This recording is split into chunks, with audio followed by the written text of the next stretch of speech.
em verdade vos digo, quem não entrar no retiro das ovelhas pela porta, mas sob outro lugar, é ladrão e assaltante. Quem entra pela porta é o pastor das ovelhas.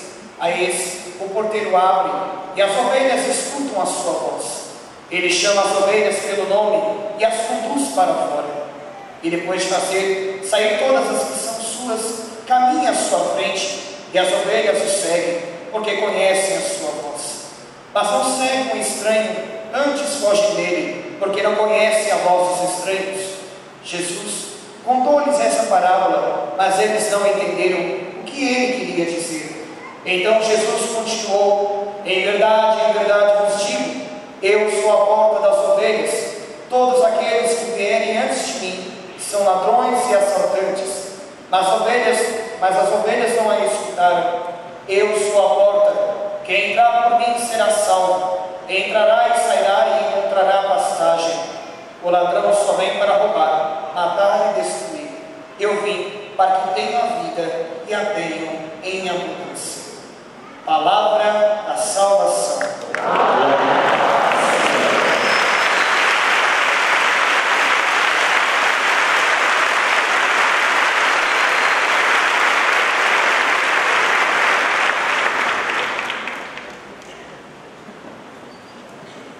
Podemos sentar aqui nesse ponto.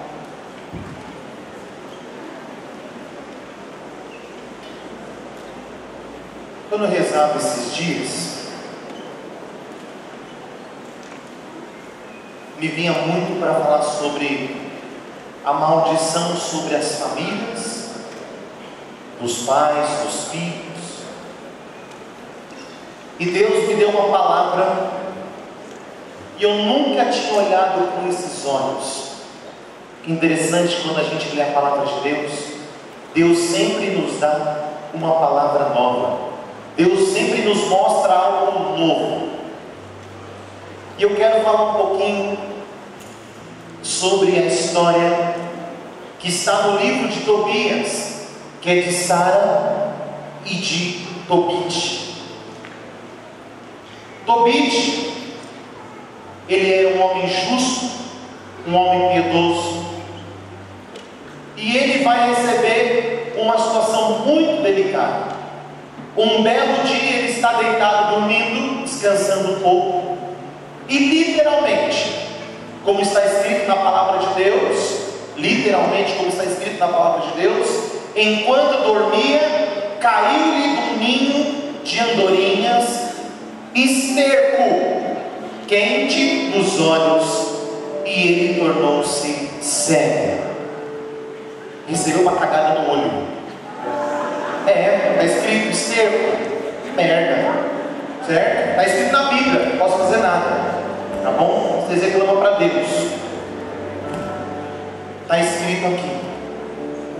Depois vocês leem lá, livro de Tobias, capítulo 2 e seguintes. 2, 3 e seguintes. E aí diz assim: como havia sempre temido a Deus, desde sua infância, e guardado os seus mandamentos, ele não se afligiu, nem murmurou contra Deus, por ter sido atingido pela cegueira, mas perseverou firme no temor de Deus, e continuou a dar-lhe graças em todos os dias de sua vida. Quando acontece uma desgraça na nossa vida, como essa, porque ficar cego, imagina, é uma coisa muito triste. Não deve ser nada fácil alguém que enxergou uma vida inteira, de repente perder a visão. Deve ser uma das coisas mais tristes. Deve ser muito dolorido. Deve bater um desespero, creio eu. E a gente se pergunta, no momento que a gente bate um carro, no momento que vem uma doença sobre a nossa vida, no momento que a gente começa a passar uma situação muito delicada, qual é a primeira coisa que a gente começa a falar? Eu devo ter tocado pedra na cruz. A gente usa muito isso, né? O que eu fiz de mal para Deus estar me castigando, para essa maldição estar sobre a minha vida? Mas eu quero dizer para vocês que algumas coisas acontecem na nossa vida, como aconteceram na vida de Jó, E Deus vai comparar a vida de Jó com a vida de Tobit. Vai comparar. Para que Deus então permitiu isso aqui? Para que ele então provasse a sua perseverança, a sua paciência, e mostrasse que ele acreditava plenamente no amor de Deus, que ele sabia que Deus na hora certa traria a cura para ele. Quando acontece uma situação na nossa vida, a gente logo pensa: Deus está me amaldiçoando, ou que pecado que eu cometi. A gente logo começa a fazer uma reflexão, e começa a murmurar, e começa a reclamar. E hoje nós aprendemos que a primeira coisa a ser feita não é reclamar, mas é continuar louvando ao Senhor. E o que Tobit faz? Tobit, então, suspirando em meio às suas lágrimas, pôs-se a orar e disse: vós sois justos, Senhor, vossos juízos são cheios de equidade, e vossa conduta é toda misericórdia, verdade e justiça. Lembrai-vos de mim, Senhor, não me castiguei por meus pecados, e não guardeis a memória de minha ofensa, nem de meus antepassados. Ou seja, Tobit se coloca numa posição de oração, pedindo que Deus primeiro perdoe seus pecados. Se caso ele tenha cometido algum erro, que Deus o perdoe, que Deus tenha compaixão e misericórdia dele. Essa deve ser a atitude do cristão. Se alguma coisa ruim está sobre você, ou alguma coisa que não vai bem sobre a sua vida, alguma doença, seja o que for, a primeira coisa é dizer: Senhor, se eu pequei contra ti, eu peço perdão, mas ao mesmo tempo, Senhor, eu te louvo e agradeço, e peço ao mesmo tempo a cura da minha vida, a salvação. Só que interessante que na mesma família aconteceu uma segunda coisa. Aconteceu uma segunda coisa interessantíssima. Sara, talvez você já tenha ouvido falar, que Sara teve quantos maridos? 7. E todos morreram. Todos morreram. Olha que interessante, o padre vai ler para vocês não dizerem que o padre está inventando. Aconteceu que precisamente naquele dia, Sara, filha de Raquel, teve também de suportar os ultrajes de uma serva de seu pai, ou seja, palavras de maldição, palavras de zombaria.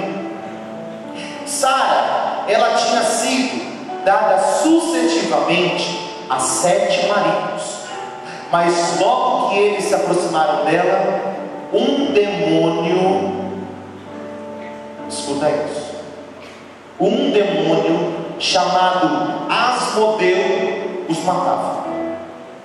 Quem que matava os maridos de Sara? Demônio.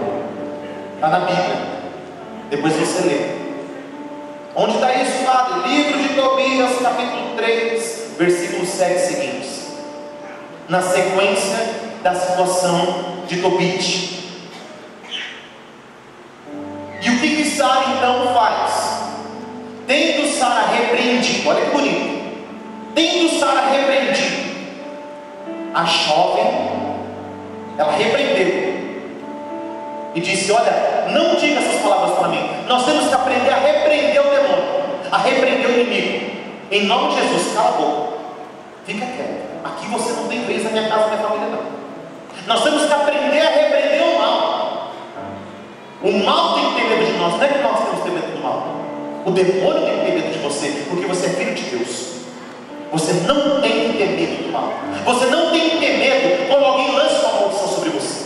É eles que têm medo de você, porque você é filho do rei. Você é dono do filho do mundo. Você não pode ter medo das pessoas que lançam alguma coisa má sobre você. Quando lançarem alguma coisa má sobre você, na hora você diz: eu renuncio a essa maldição, eu renuncio a essas palavras que você está dizendo para mim, e proclamo uma vitória sobre a minha vida. Eu não aceito para a minha vida. Você não pode aceitar aquilo que as pessoas estão falando, dizendo como se fosse uma verdade, e você viver como se fosse uma derrotada em cima daquilo que falaram para você. Nós não podemos ter essa atitude de aceitar o que as pessoas falam de mal para nós. Nós temos que declarar vitória sobre a nossa vida. Eu não aceito ser um padre derrotado. Eu não aceito. Eu não aceito sair derrotado dessa Santa Missa. E sei que não sairei derrotado daqui, porque Deus já prometeu isso para nós hoje. É só uma questão de minutos, de horas, para a gente sair daqui sorrindo dessa igreja, na nossa vitória na mão. Você tem que ter certeza. Você não pode duvidar.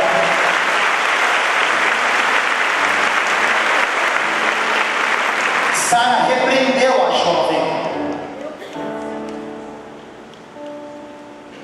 E aí, o que Sara faz quando percebeu que tinha um demônio que matava os seus maridos?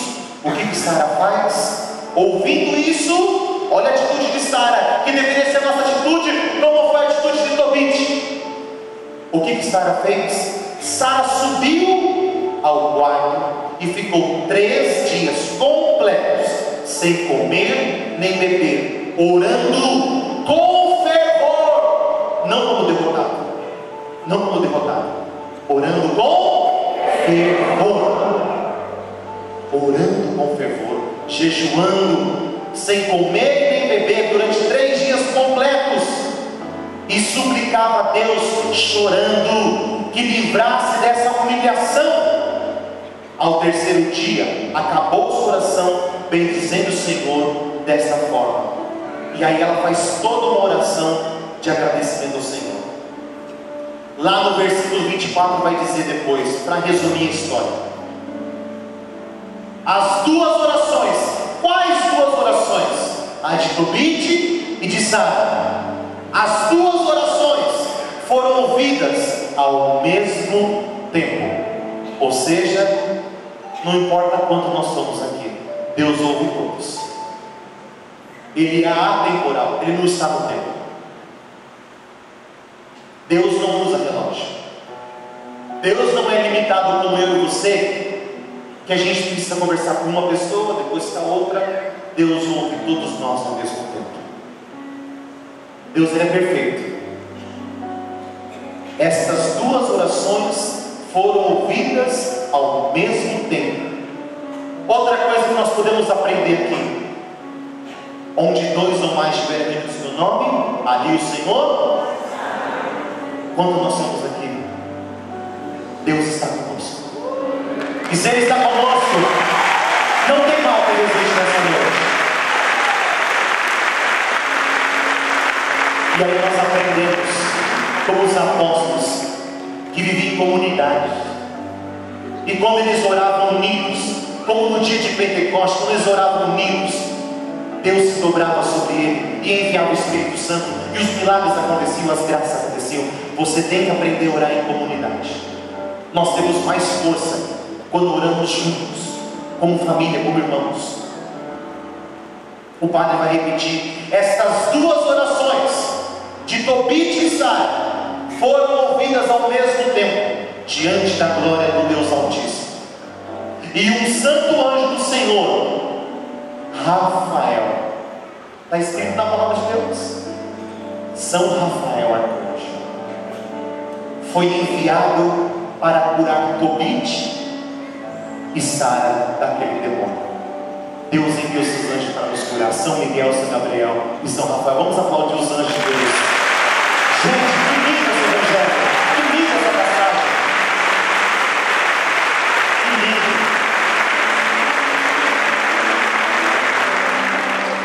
Vou repetir versículo 25 do capítulo 3 do livro de Tobias.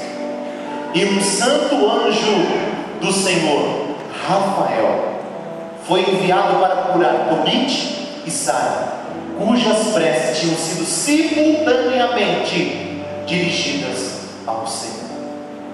Olha que coisa mais linda isso.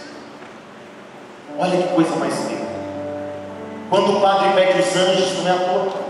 Quando o padre ensina vocês a pedir os anjos, não é à toa. Peça os anjos, peça que o seu anjo da guarda te acompanhe todos os dias.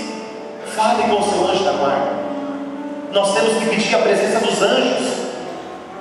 É uma realidade da nossa vida, porque existe anjos do mal, e é sobre isso que eu quero falar.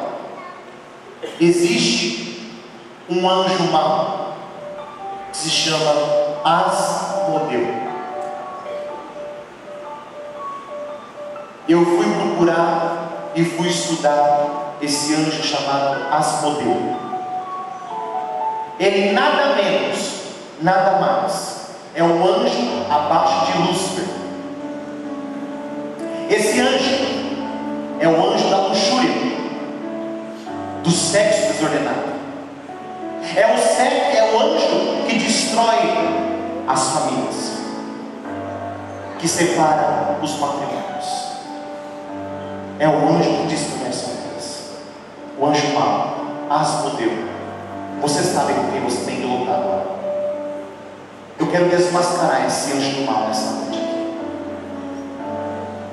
Essa maldição que está sobre você como esposa. Você menina que não consegue arrumar um jovem para casar. Você rapaz que não consegue arrumar alguém para casar com você. Todo mundo que se aproxima não consegue ficar com você. Esse mal que está sobre você, mulher. O seu marido não consegue ficar da sua casa. O adultério. Asmodeu é o anjo da destruição da família. E é contra ele que nós vamos batalhar nessa noite. Nós vamos pedir que esse anjo seja expulso da sua vida, que essa maldição sobre a família brasileira, sobre nós que estamos aqui, seja destruída em nome de Jesus nessa noite. Amém? Em nome de Jesus, vamos